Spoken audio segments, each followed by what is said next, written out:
Silakan Pak Frans. Dipakai tidak Pak? Masih kuat. Menghadap sini Bapak. Sebelum beri keterangan diwajibkan untuk mengucapkan lapas sumpah dulu, dan untuk itu dimohon Yang Mulia Bapak Daniel untuk memandu pengucapan sumpah. Baik, terima kasih Yang Mulia Ketua. Romo bisa konfirmasi nama lengkapnya Romo? Baik, karena yang populer itu Romo Magnis Suseno ya.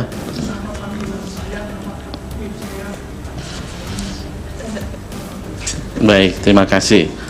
Romo ikuti lafal sumpah yang akan saya tuntun ya. Tangan kiri di Alkitab, di Bible, tangan kanannya dengan 3 jari. 3 jari ya.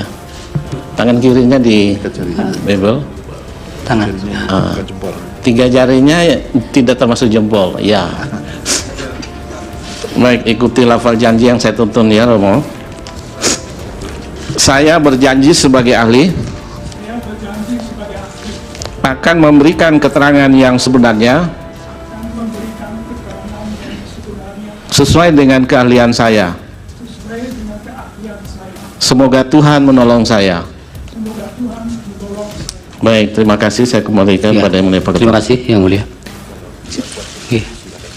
Silakan kembali ke, mungkin sebaiknya duduk saja ya. Baik.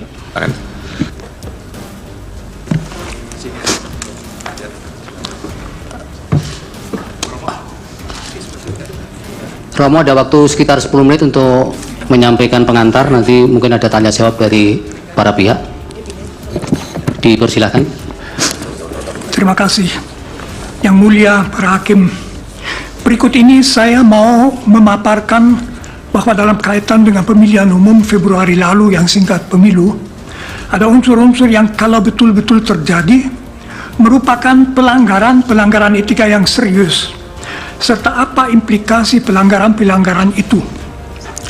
Sebelumnya izinkan saya mengajukan 7 catatan tentang etika. Pertama, etika.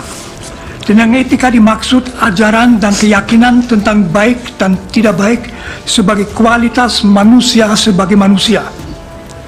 Etika membedakan manusia dari binatang.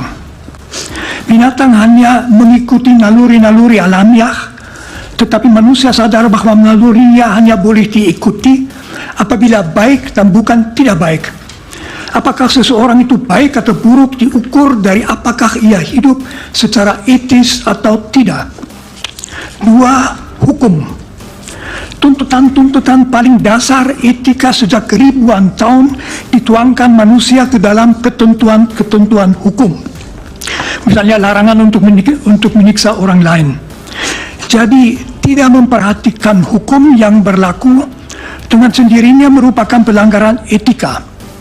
Saya tidak masuk masalah konsensus objekto. 3. Etika dan hukum. Agar manusia dinilai baik secara etis, tak cukup ia tidak melanggar hukum. Etika menuntut lebih, yaitu agar manusia selalu, juga apabila tidak ada ketentuan hukum, harus berbaik hati, jujur, caring, bersedia memaafkan, adil, bertanggung jawab, dan seterusnya. 4. Etika dan penguasa. Apalagi itu berlaku bagi seorang penguasa, misalnya seorang presiden. Tak cukup asal ia tidak melanggar hukum. Dari seorang presiden dituntut lebih. Presiden begitu berkuasa, ia bisa memberi perintah menentukan keselamatan dan kegagalan hidup dan mati seseorang. Agar kita mempercayakan diri ke tangan orang yang begitu berkuasa, agar kita merasa aman dengan dia, seorang presiden harus membuktikan diri sebagai orang yang baik, berwawasan kebangsaan, bijaksana, jujur, adil. Dari seorang penguasa tertinggi harus dituntut standar etika yang tinggi. 5. Etika dan presiden.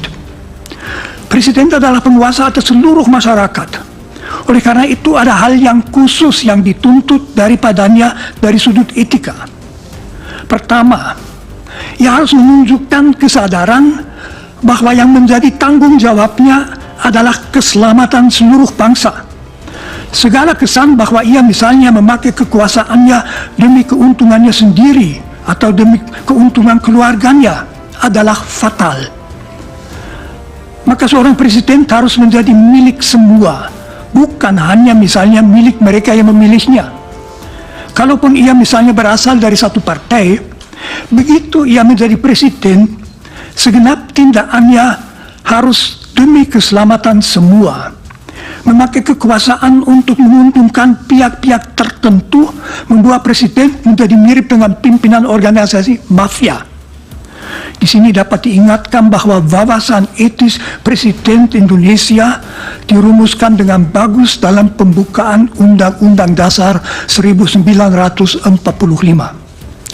6. Etika dan pemilu yang sekurang-kurangnya dituntut dari suatu pemilu secara etis, tentu juga secara hukum, adalah agar seluruh prosesnya, persiapannya, pelaksanaannya, serta pemastian hasilnya menjamin bahwa setiap warga dapat memilih apa yang mau dipilihnya, serta bahwa hasil pemilu memang persis apa yang dipilih oleh para pemilihnya sendiri.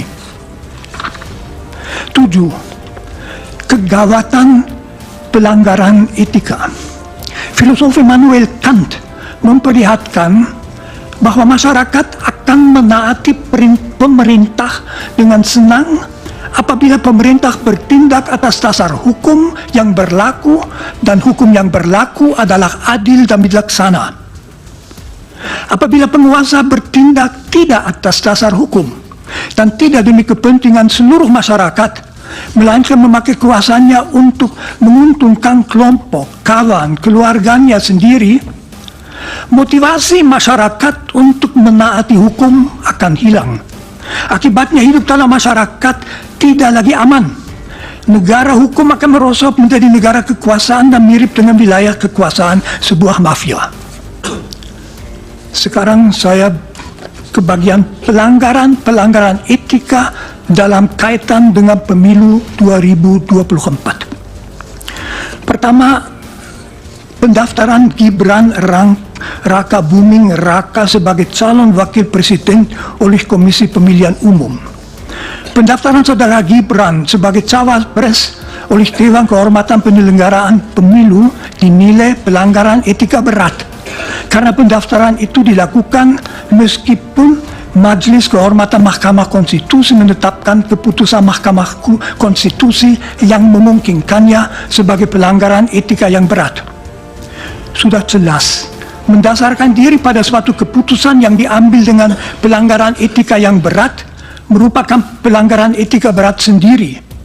Penetapan seseorang sebagai calon wakil presiden yang dimungkinkan secara hukum hanya dengan suatu pelanggaran etika berat juga merupakan pelanggaran etika berat. 2. Keberpihakan presiden dan misuse of power. Presiden boleh saja memberitahu bahwa ia mengharapkan salah satu calon menang.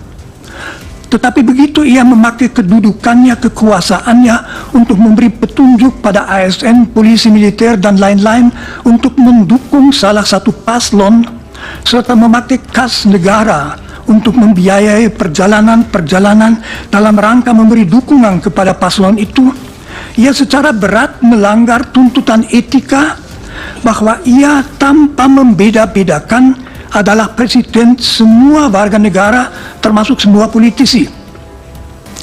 3. Nepotisme.